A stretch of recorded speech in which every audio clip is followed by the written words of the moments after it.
This is the Greg Bedard Patriots Podcast with Nick Cattles.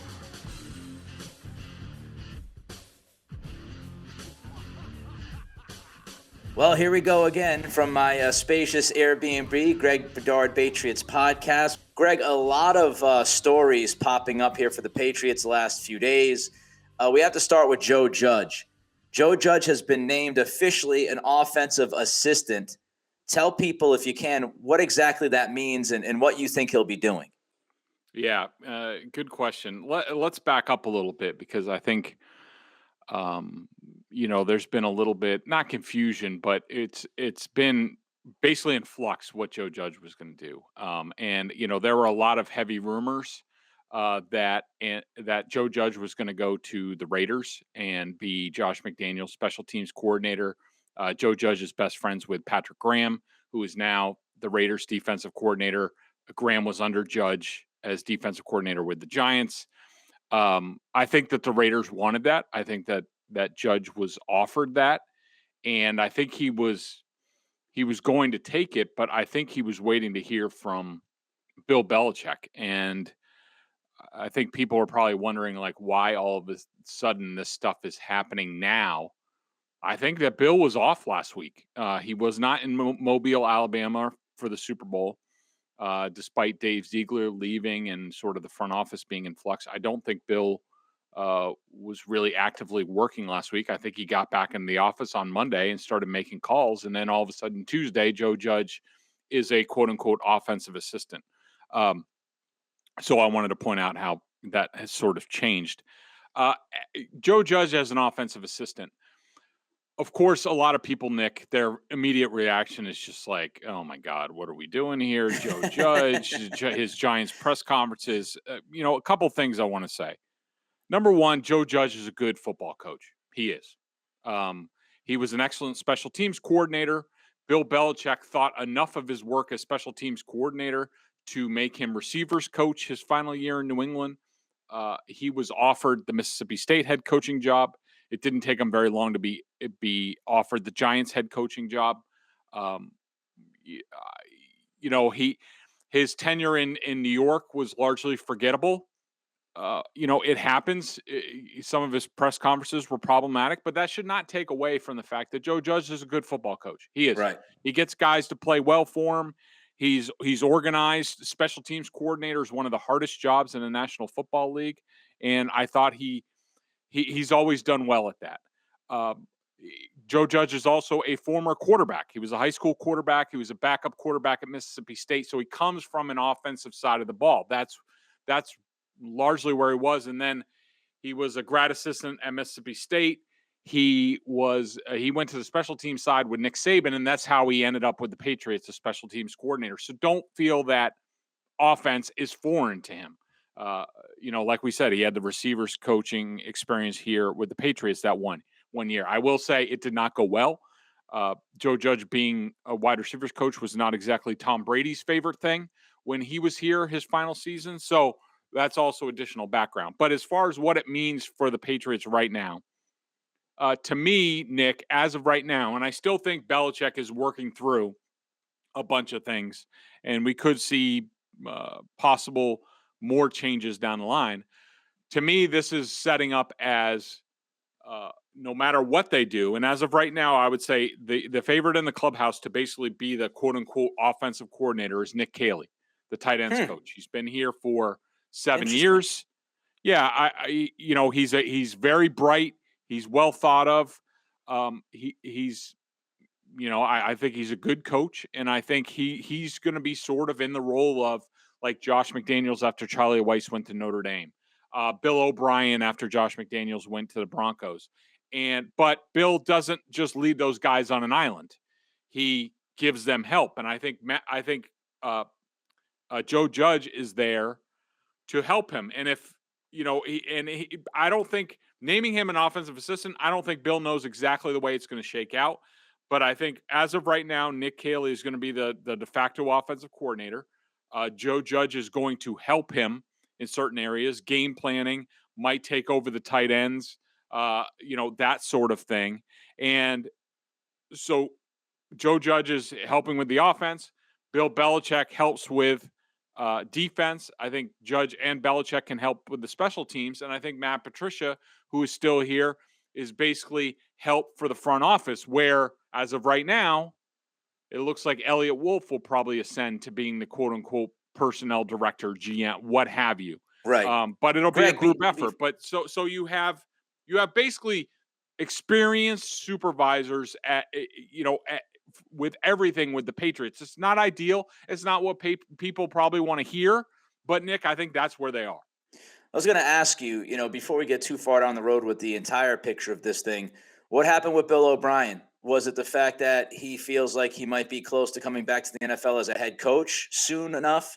Is it there was some concern about, quote unquote, poaching him from Nick Saban? We have the quotes where Saban says, he's not a big fan of, friends poaching from his staff and all of that stuff. Yep. Is that what happened? Is Bill O'Brien still on the radar? Or? Yeah, I don't think it's over. Like I said, Okay. I think Bill started a lot of this work on Monday. And we've gone through this. We saw this with the Josh McDaniels, when he agreed to become the Colts head coach. He never talked to Bill that entire process until all of a sudden he did, and then he's staying. Like, this is what happens with Belichick. He gets through his work with the season. He's just focused on what's in front of him. Review the season, maybe get away for a week, recharge, clarify, sort of clear the mind so that he has a better idea of what he wants to do and how he wants to see the team for 2022.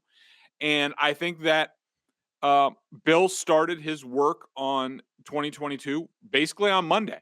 And I think and he's probably basically going through it. He probably has a list. I don't think the Bill O'Brien thing is done yet. I think that what you heard last week from Nick Saban, and it's been reported all over the place that Nick Saban said, I don't think Bill O'Brien is looking to leave. And I think in that moment, absolutely 100% correct, because no one had really heard from Bill Belichick. But I do think that there could be some conversations between Saban and Belichick and O'Brien this week. Bill O'Brien would like to come back here and work for the Patriots. Now, I don't believe any of this stuff. I've heard some of the Boston radio talking about, like, or even some of the reports, they talk about, well, maybe it's not best for Bill O'Brien to come back here because he could just be gone in a year. First of all, I mean, that's not going to happen. I mean, look at Josh McDaniels. People are probably saying the same thing about Josh McDaniels, and he was here for like 11 years. Who was the last coach to jump from college coordinator to an NFL head coach? I can't even think of anybody. So that's not going to happen. Could it happen? Yeah. Will he get interviews? Yeah, as favors to agents and keep Bill O'Brien's name in circulation. But if Bill O'Brien wants to be an NFL head coach again, which he does, and I don't think he would mind succeeding Bill Belichick here, then you come to the New England Patriots, you prove yourself developing Mac Jones, and that's the surest path, whether it's here or someplace else, to be an NFL head coach. So I do not think the Bill O'Brien thing is done yet. Could we know by the end of the week whether it is? Yes. But again, I think this is a work in progress for Belichick, and I think that that is still a possibility for them. And to me, it's the ideal. That's what I want. That's what Mac Jones should want. That's what Bill Belichick should want. Bill O'Brien back here being seamless, being head coach of the offense, and keeping things rolling from where Josh McDaniels was. It's interesting that, Joe Judge decides to stick in New England or come back to New England instead of going to the Raiders and having a special teams coordinator position just ready for him under Josh McDaniels. The fact that he's willing to come back to New England as an offensive assistant when, as you're saying, that there's some fluidity to this and there's really no guarantee of exactly what he'll be doing. I guess you could say there's the pull of Belichick. There's the pull of, maybe coming back, Absolutely. quote unquote, home. But it's just fascinating to me, right? Because you could have a solid position figured out for yourself. You could live in Vegas. You could be working under McDaniels, and you'd have the responsibility. You would know what you were doing. But Joe Judge instead decided to stay on the East Coast and stay with, return and be with Belichick. and figure out the role. I agree with you. You know, Bill O'Brien, I don't know if he's the greatest offensive coordinator. I do have my issues of certain things that he did in Houston, calling plays and all of that at inopportune times. But as far as seamless transition, and we know what Josh McDaniels had been doing over the past, really ever since he came back, as you've said this on this podcast several times, he was the head coach of the offense. I mean, he was the guy offensively. Belichick mostly stayed out of his way. Obviously he'd have his own thoughts and he'd have the final call on game days. But McDaniels was the head coach of that offense, and I would be concerned, even with Joe Judge there, to just roll with Caley as the guy. I mean, I think there's a lot of questions about this staff right now, defensively already, with Steve Belichick and Mayo, and we'll talk about Mayo in a couple of minutes. But there's already some questions about the staffing on the defensive side. The last thing I want is questions about the offensive side of the staffing. I would much rather have somebody who's experienced, knows the system. Bill O'Brien also has learned some more spread schemes and has done some different things with Alabama that I think he could bring to New England. I would much rather have that than a first-time offensive coordinator, de facto, with Joe Judge overseeing him. I'd much rather have Bill O'Brien. Yeah, a couple of things on that real quick. On Joe Judge, I think if you're Joe Judge, and I think he would have been fine being the special teams coordinator in Las Vegas, but if he wants to be a head coach again, which he does, then I think it was much more appealing for him to have an offensive role. He's already proven that he can be a special teams coordinator, a really good one, and that's great. Like, John Harbaugh was a special teams coordinator in Philly and became a successful NFL head coach. But, you need to these days, and this is part of the Rooney Rule and helping minority head coaches. I've heard some of this discussion and Peter King wrote about this in his column. That's why I read it. You need to touch the quarterback in some way to get advancement in the NFL. So Joe Judge, it's much more appealing for him to be an offensive assistant and say, look what I learned. I was a special teams coordinator. Now I'm an offensive assistant, and I worked a lot with the quarterbacks, and I did this. And it's a lot better for his career development to do that. So I think it was a draw. I think Belichick is absolutely a draw and coming back here and working. I do think that, when you talk about, Nick Caley and O'Brien and, sort of that dynamic, I think that, I understand the trepidation, and that's the other thing. It would be just about everybody else here, whether it was McDaniels or O'Brien, elevated from being the quarterback's coach to being the offensive coordinator. Caley hasn't done that, so I could see him being named quarterback's coach instead of offensive coordinator. Maybe Judge helping out at tight end, or they have other assistants on the staff. But I think that's a big thing when you talk about a big jump for Caley, and I think you're right to point that out, Nick. It's because he hasn't touched the quarterbacks yet, and he needs to do that. And so that's been sort of the path in New England. Yeah, and I love your point about Judge because, people look at the diversity issue, which we talked about last week, and I believe I mentioned, if I didn't at the time, a lot of these guys that are getting jobs right now, offensive coordinators, they're on the offensive side of the football. And when you look across the league, I think it's like, 4 or 5 offensive coordinators in football are black or brown. And that's one of the major issues. Mike McDaniel, who is biracial, just went from the OC of San Fran to Miami. So that was one minority hire from the offensive side of the ball. But that's where the game is leading, as we all know. And, it'll be interesting to see if some of that changes over the next couple of years, now that people see that clear kind of funnel system being created. Let's move to Mac Jones quickly.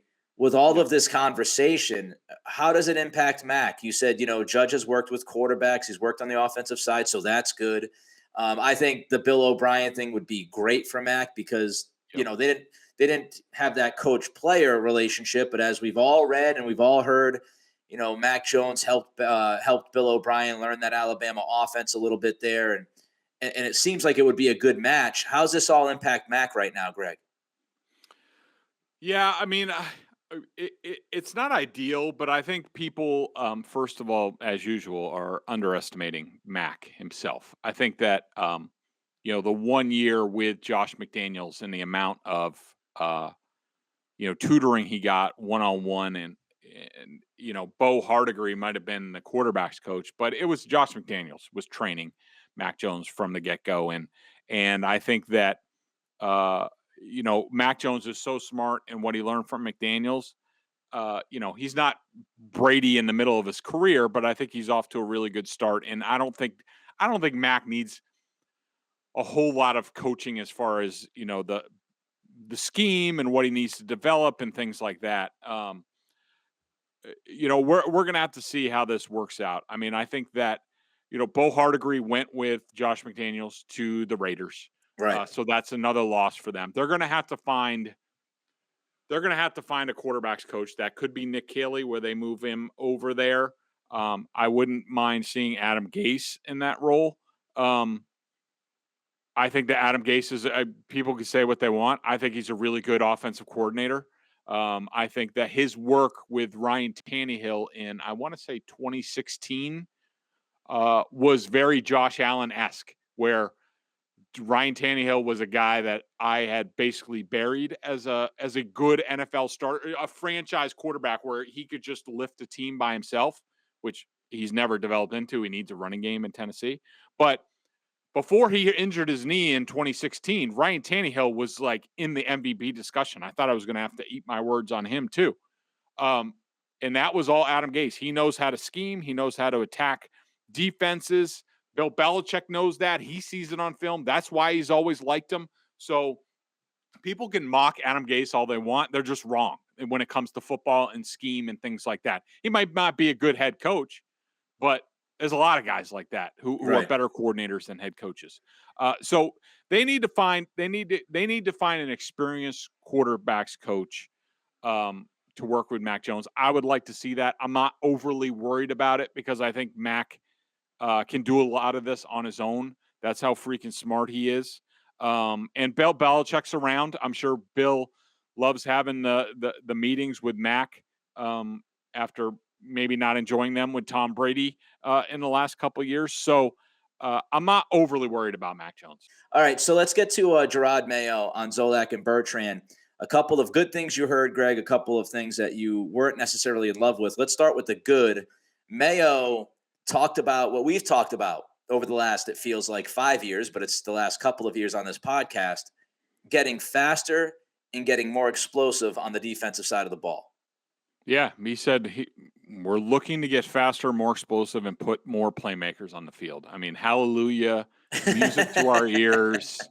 Like, at least they're seeing things for the most part the way it is on film, the way it is apparent to everybody that at various points this year, the Patriots, played slow. They did not look athletic. They had a lot of issues. They didn't make enough negative plays towards the end of the season. Not enough pass rush, exposed the coverage. It was bad. It was some of the worst defensive football we've seen ever around here, especially from a group that had talent on it. So that was good to hear. It was good to hear that that Mayo has basically turned down defensive coordinator positions, or at least interviewing for those. Because he said, I want to jump in there. Are you surprised that he wasn't involved with the Raiders process? I mean, Josh McDaniels didn't bring him in, or did he try to bring him in, and we don't know about that? It seemed to me when McDaniels went to Vegas, I thought, well, maybe he would take Mayo with him as the DC, but that never kind of came to fruition. Yeah, I don't think that was ever on the radar. I don't think it was ever a consideration. I mean, I know people like to talk about that stuff, but I don't think that McDaniels wanted to take too many Patriots people. Gotcha. You don't want to go raiding the Patriots. He brought Hardigree, and I think that might be it. And the big thing, and Mayo addressed it, is like, look, why is he going to take a defensive coordinator position somewhere? Why, if you're Josh McDaniels, you bring in Jerod Mayo, and he proves himself as a defense coordinator a year or two, and then he's gone. He's getting a head coaching job. Mayo can jump from a head coaching job from New England, where he's comfortable. His kids are in school, to a head coaching job. And, I think he even said that in the interview, that he's very comfortable with that, as opposed to other assistant coaches. Nick, he's a former first-round pick. He got a lot of extensions from the Patriots. Basically, he was the contract guy for Belichick. So if they needed to create some cap space, Mayo was the guy who got money up front to spread out his cap hit. So he has money, and he's done well with his money. He's making the rounds right now because he's got that sweet Hellman's Mayo money coming in for a Super Bowl spot. So he's not like these guys who have been working for the Patriots and they've been, started out making $60,000 and working 80 hours a week and have slowly moved up. He's made millions. And so he can afford to be picky as opposed to some other players. So yeah, I was not surprised at that. I never thought that was going to happen. Don't want to spend too much time on this, but I just have a weird hypothetical since we're talking about Joe Judge's future and Bill O'Brien and Bill O'Brien possibly looking at the Patriots head coaching job when Belichick decides to call it a career, which I don't know, might be another 20 years from now, the way he's going. But when you look at Mayo, do you think Mayo's on the board?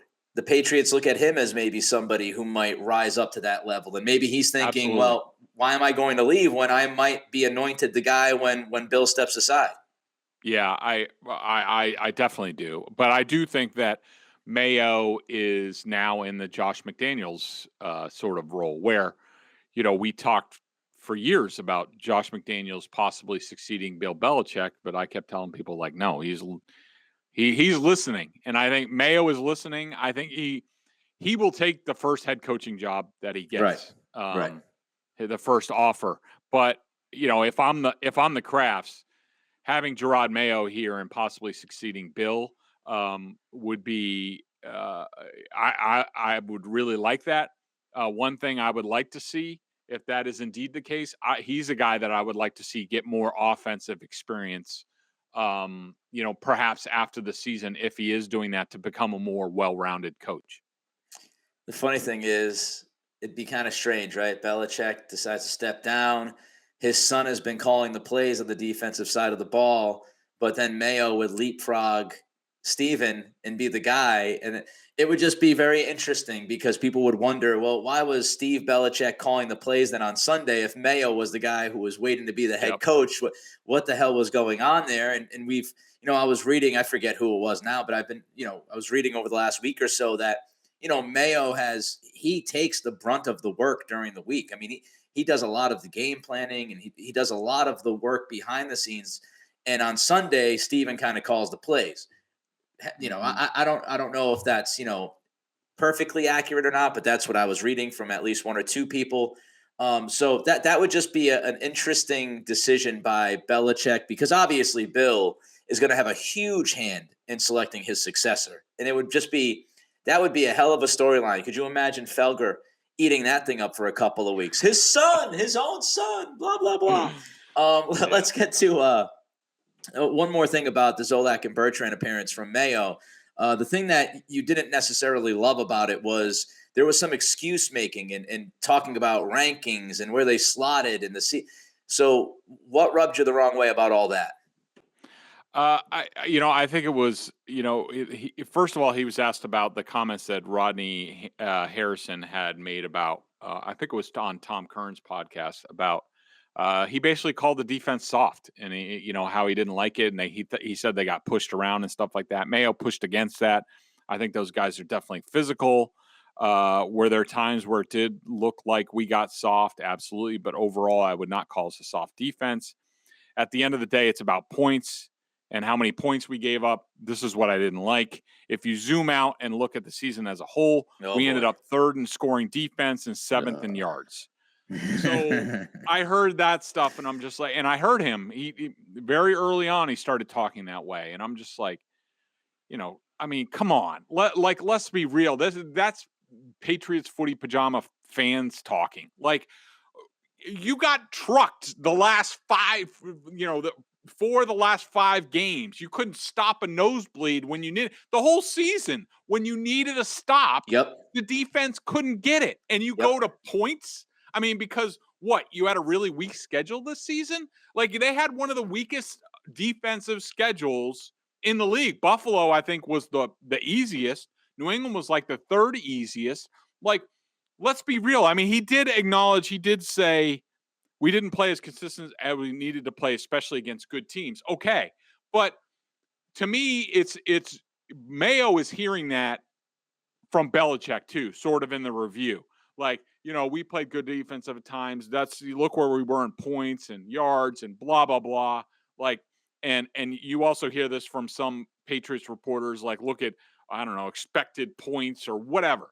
Like, no, look at the film and how they did, especially with Buffalo running right through you. What was it? 10 consecutive touchdown drives you gave up to the Bills in your own division. That's the kind of stuff that I want to hear, that it's not good enough, that we need to get a lot better, instead of talking about, oh, well, we were third in points, so that means you're a top 5 defense. I mean, come on, give me a break. And so if that's where they're coming from, then I'm not very happy about it, and I'm not very optimistic that things are really going to change. But at least we did hear some of the reality in this interview with Mayo, and Jerod is a realist at the end of the day, but that's a Belichick line about the points, and it drives me crazy. I could tell. Let's jump to the big game on Sunday. I would like to mention that Bedard went 1-1 last week. If you're wondering how he's done in the playoffs, straight up, he's 9-3. Against the spread, he's 8-4. The Rams, the Bengals, Sunday, Rams -4. The over-under is 48.5. Greg, how you feeling about this game? Yeah, I mean, Nick, on paper, the Rams should win this going away. The Bengals do not protect, well enough up front. I think, these guys, whether it's Aaron Donald or Von Miller, they have an extra week of rest. Yes, you could say the same thing about the Bengals in the AFC Championship game against the Chiefs, but the Chiefs don't really rush the passer that great. Chris Jones was beat up. Who do they have? Ingram. Ingram is handled by everybody who has a plan. I don't think that the Chiefs' pass rush is even in the same ballpark as the Rams. And then you have, Jalen Ramsey, who can, go up against Jamar Chase and at least, hold them in check, and you don't have to do a whole lot of other things. So on paper, the Rams have played really good defense of late. They should win going away, but I don't know, Nick. There's just something about this Bengals team. There's something about Burrow. There's something about just the Super Bowl in general. I mean, I'm not the biggest Zach Taylor fan in the world. I do think McVay learned a lot from the Patriots Super Bowl and that loss, but I'm not willing to say he has it all figured out. He is one of these coaches that will have a failure to be imaginative when it comes to how a team is going to defend them, how they're going to play in the game. So he can get caught being too concerned about himself and not about the other team. And that's what got him against the Patriots. He wasn't prepared for the Patriots changing stream. Right. But I think just at the end of the day, I don't know. There's something about this Bengals team. There's something about Burrow. I think it's going to be close. I don't really have a strong feeling about this game either way. So at the end of the day, when I do that, I like to pick the underdog because I'd like to see the Bengals win. I don't really want to see the Rams win. So I'm gonna go 23-20 Bengals for no other reason is that then I want to see that. I want to see the Bengals. my heart wants the Bengals. 100%. I love Joe Burrow. If you've seen some of the stuff that he has said this week, it's absolutely what you want to hear from your franchise quarterback, who's a young guy, talking about social media and, focus on playing and focus on getting better and don't throw everything out there on social media. People do that all the time. And the fact that he never thought once of ducking Cincinnati with the history there and never try to angle his way to go to another team. This is a guy who wants the challenge. He has embraced the challenge all year long. He said, look, I know the history. It doesn't matter to me. I'm sick of, after the first playoff game when they beat the Raiders and as they moved on, he's talking about, everybody's calling us the underdog. I'm sick of the underdog narrative. We're not the underdog. I call him Captain Swag a lot. I just think the dude has swag for days. I think that confidence creeps into the rest of the team. And we all have to contextualize what he's done this year. This offensive line is the shits. It is one of the worst offensive lines in football. He was sacked more than 50 times. Pro Football Focus says they are one of the 3 worst pass protection teams in all of the league. Against Tennessee, he was sacked 9 times and hit 14 times. You watch in the AFC Championship game, he's having to deal with pass rush and he's getting hit, and he has still been able to string together an unbelievable season. I mean, I think he is now at least in the conversation for being an elite quarterback at the NFL level. I think he's a top 5 or 6 guy right now. And, when I look at it, I really think the argument's between he and Justin Herbert as to who that next guy on the list is. So I love him, and I want Cincy to win this game, but I do think the Rams are going to win. I think the Rams' defensive line is just so tough. Von Miller has been really good the last month and a half. He was awesome against the Niners. When you have Buffalo's lap all fourth quarter. When you have Miller and Floyd, and everybody overlooks Floyd, who's been a really good pass rusher this year as well, and you've got obviously Donald pushing in the middle, that gives you 3 really good pass rushers. And I'm just afraid. I think, it's going to lead to a mistake, and that'll be the difference in the game. Matthew Stafford could always throw a pick and do something boneheaded, but I've got the Rams by 6. I do think it's going to be close. I would not count the Bengals out. As you said, they've found ways to win, and Captain Swag-a-Lot, he's always one big quarter away from leading this team to a victory. But I do have the Rams. I would lay the points -4. I think they win by 6. I don't think it's going to be as high scoring as people think. I would probably go the under on 48.5. You've got 2 quarterbacks who have, and yes, Burrow's got swag and he's played in gigantic games before, but there might be a little bit of nerves in the first quarter or so in this game. Stafford for a Super Bowl, Burrow's for a Super Bowl, a feeling out process. So I would probably go under and lay the points with the Rams. I feel like, 26-20, 23-17, somewhere in that area. Nick, good points on all that. One thing I wanted to mention, sort of taking off where, you talked about Burrow. First of all, I'm part of the reason I'm picking the Bengals because I don't trust Stafford. I think he's gonna make a big mistake. I think he's gonna keep the Bengals in the game, and I think they just needed to get it to the fourth quarter, and I think Burrow can make the plays to put them over the top. Related to both Stafford and Burrow, there's a lot of conversation going on up here in New England, especially with the AFC Championship game and the divisional rounds about, you need to have this quarterback, this type of quarterback, and, or the Patriots aren't going to compete. You have to have a special elite guy with elite traits and blah, blah, blah. And look who emerged. Matthew Stafford, who has a dynamite arm, always has. We all know that. Okay, so he has a great arm, but not the greatest mind, tough as hell, not the most mobile guy. And then you have Joe Burrow, who is very similar to, Tom Brady in that not the biggest arm. His head and his competitiveness is what puts him over the top. And I think that these quarterbacks should show you that the Patriots have plenty in Mac Jones. With Mac Jones, with development, Mac Jones talking before the Pro Bowl about he knows I need to get stronger with, my mechanics need improvement. Like Mac Jones with development is plenty for this Patriots team to compete with the best teams in the league and to reach Super Bowl level. It might take a little bit of time, but he was only a rookie. Burrow's in his second year. I'm sure Burrow got a lot stronger so that he did make some plays from the pocket. Mac Jones made some plays from the pocket too this year for the Patriots. People forget. If anybody else came to play in the playoff game against the Bills, Mac Jones made 2 huge plays on third down on the first series of the game. A couple with his feet. And so I think, to me, the lesson for what's happened this season in the postseason, for the Patriots is that, and Patriots fans out there, is Mac Jones with development, with the offense improving around him, is enough for this team. Yeah, I mean, when you look at Mac and what he's done, I agree with you 100%. I thought that playoff game, and no one's going to remember this because it was such a blowout, thought he was really good. And you had an entire write-up on it. If you didn't catch it, make sure you go to bostonsportsjournal.com. You can find it in the good old archives. I thought he was really good. One more thing about Burrow quickly. and you can Google this if you'd like, if you're a football nerd like Greg and I are. There's a fascinating article. I know Greg is kind of, lukewarm on PFF sometimes, but there was an awesome article by Pro Football Focus on Burrow this year.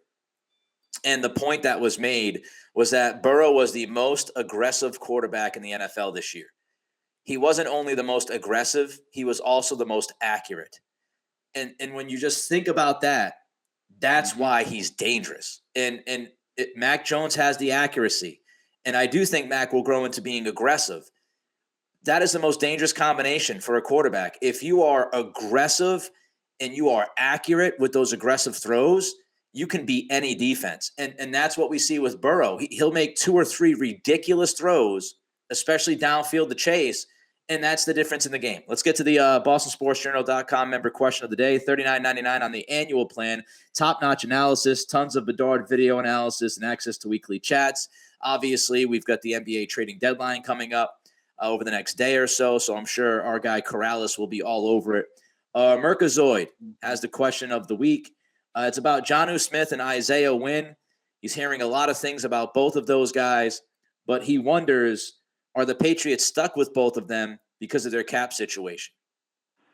So this question, Nick, comes from, I've started my review of the Patriots this season, grading the Patriots, and I had my offensive sort of unit grades. I gave the passing offense a C+. I gave the rushing offense what was the final grade? A B. And I go through a bunch of stats, my own stats, other stats, things like that. And what becomes apparent is like, well, first of all, Isaiah Wynn gave up the most quarterback pressure on the team. He also gave up 12.5 stuffed runs, which was second on the team to Jonnu Smith. Jonnu Smith led the team in drops. He had 20 stuffed runs allowed. So that's where that question comes from. That when you go through this, you're like, all right, those guys aren't great. A couple of things on those guys. They could cut bait with both of those guys, but it's going to have to be trades. Isaiah Wynn is owed $10.4 million. It's guaranteed, but it's all in salary. So they could trade him, and that automatically moves to the other team. So when they can't cut him, or if somebody picks him up, there's probably some offset language where, say, another team wants to pay him $5 million, the Patriots had to pay the other $5 million. Right. Jonnu Smith also he's tougher to trade, which is why I probably think he's here and they just try to develop him.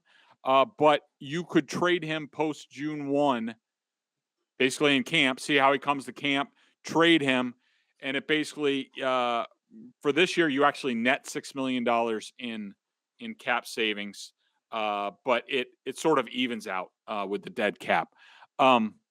So you can move on from both guys. Jonnu Smith is much harder. When you have to find a taker, maybe you do. I think both of those guys are players that the team will look at to possibly look at. Like I'll just tell you right now, looking at overthecap.com's player valuation, they had Jonnu Smith for $3 million. That's what they thought he was worth last year. My God. The Patriots are paying him $12.5 annually. Isaiah Wynn, his valuation is $6.3 million. So close to what they're paying him, supposed to pay him for next year. So, Jonnu,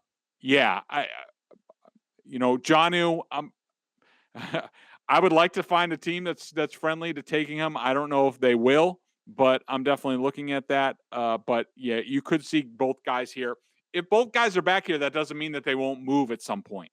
They could wait for an injury around the league and then move those guys. So, definitely a situation that's in flux with both those guys.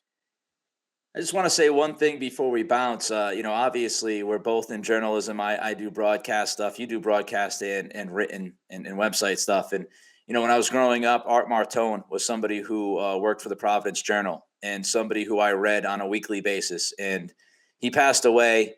Chad Finn tweeted it out today. Tough situation, the circumstances. But I just wanted to, send a little bit of a note out there to let everybody know that Art Martone's one of those guys who, he might not be like super well known, was on TV and doing all this stuff, but at least from where I grew up in Rhode Island, he was a pretty big deal at the Providence Journal, and he will be missed. And when I got into the business, nobody ever said a cross word about the guy. So rest in power, Art Martone. He's Greg. I'm Nick. Greg Bedard Patriots Podcast with Nick Cattles. Enjoy the game on Sunday. We'll be back next week to talk more Patriots. Till then, be good, be healthy, be safe.